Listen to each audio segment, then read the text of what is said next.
শারদীয় দুর্গোৎসবের মহাসপ্তমী আজ। এই তিথি থেকেই সপ্তমাদি কল্পারম্ভ আর বিহিত পূজার মধ্য দিয়ে চলে মহামায়াকে জাগিয়ে তোলার পূজা। শাস্ত্রমতে এদিন চক্ষুদানের মাধ্যমে প্রতিমায় করা হয় প্রাণ প্রতিষ্ঠা। এদিকে মহাসপ্তমীতে মণ্ডপে মণ্ডপে প্রতিমা দর্শনে ঢল নেমেছে ভক্তদের।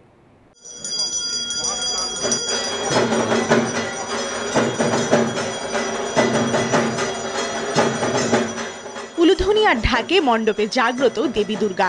সপ্তমীতে মন্ত্র, ধূপ আর আরতিতে চলছে দেবীর বন্দনা।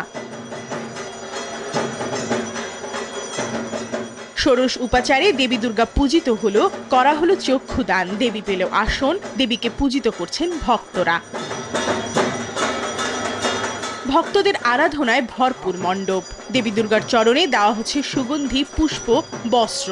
আজকে সপ্তমীর অঞ্জলি, মা এবার গজে এসেছেন, অত্যন্ত শুভ লক্ষণ। সবসময় পুজো আসলে একটা আনন্দ আসে, মানে ওই ছোটবেলার মতোই একটা আনন্দ তৈরি হয়। তো সপ্তমী থেকে নবমী পর্যন্ত চেষ্টা করি যতটুকু সম্ভব যেন উসুল করে নেওয়া যায় আনন্দটা। ওয়ালটন এখন দেশের সীমানা পেরিয়ে পৌঁছে গিয়েছে 50টিরও বেশি দেশে।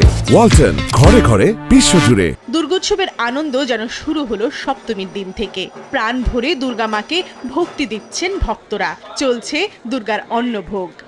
সপ্তমী থেকে আমরা পূজার আমেজটা সম্পূর্ণভাবে উপলব্ধি করি।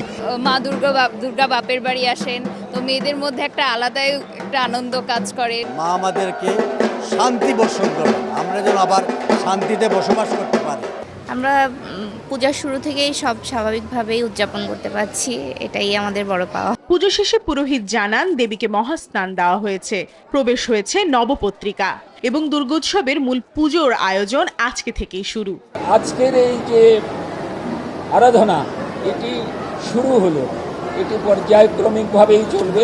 তিনি সারা বছর জুড়ে আমাদেরকে তার যে করুণা সেটি বর্ষণ করে থাকেন।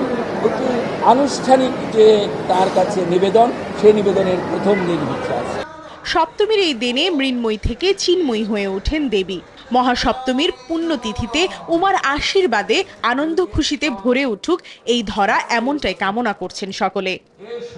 সপ্তমীতে জাগ্রত দুর্গা মা দিয়েছে ডাক, তাই তো মণ্ডপে মণ্ডপে বাজছে শাক আর ঢাক। অন্নভোগ আর আরাধনা পূর্ণ হোক ভক্তদের সকল মনস্কামনা। প্রমা চৌধুরী, নিউজ 24, ঢাকা।